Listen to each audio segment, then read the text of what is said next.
Thomas the tank engine has worked his branch line for many years and knows it very well.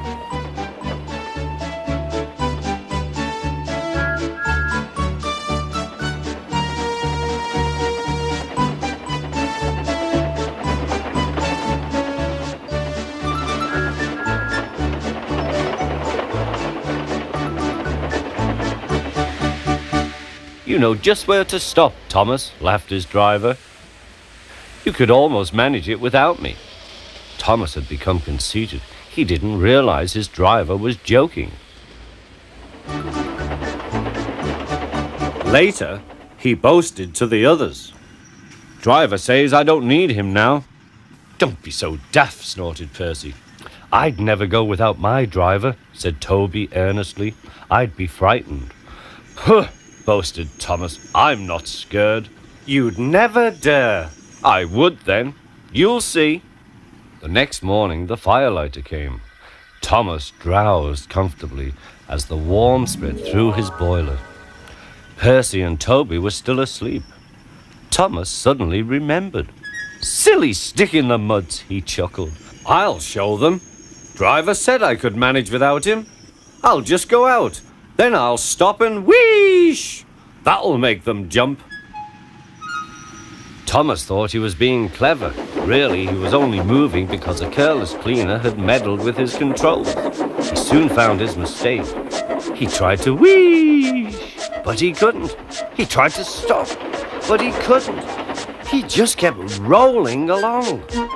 He didn't dare look at what was coming next. There was the station master's house. The station master was about to have breakfast. Horrors! Cried Thomas and shut his eyes.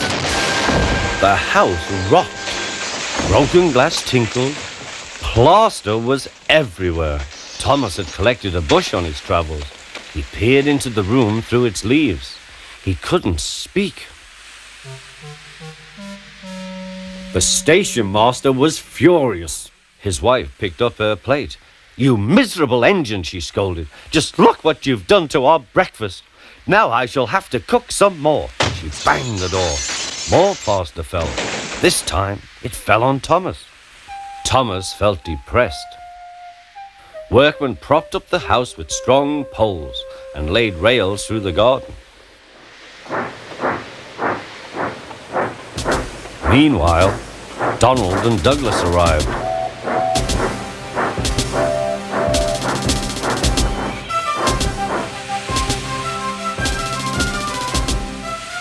Don't fash yourself, Thomas.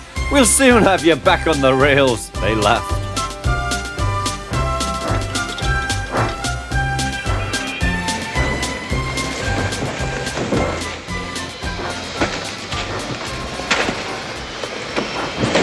Donald and Douglas, puffing hard, managed to haul Thomas back to safety. Bits of fencing, the bush, and a broken window frame festooned his front, which was badly twisted. The twins laughed and left him. Thomas was in disgrace. There was worse to come. You are a very naughty engine. I know, sir. I'm sorry, sir. Thomas's voice was muffled behind his bush. You must go to the works and have your front mended. It will be a long job. Yes, sir. Meanwhile, a diesel rail car will do your work. A diesel, sir?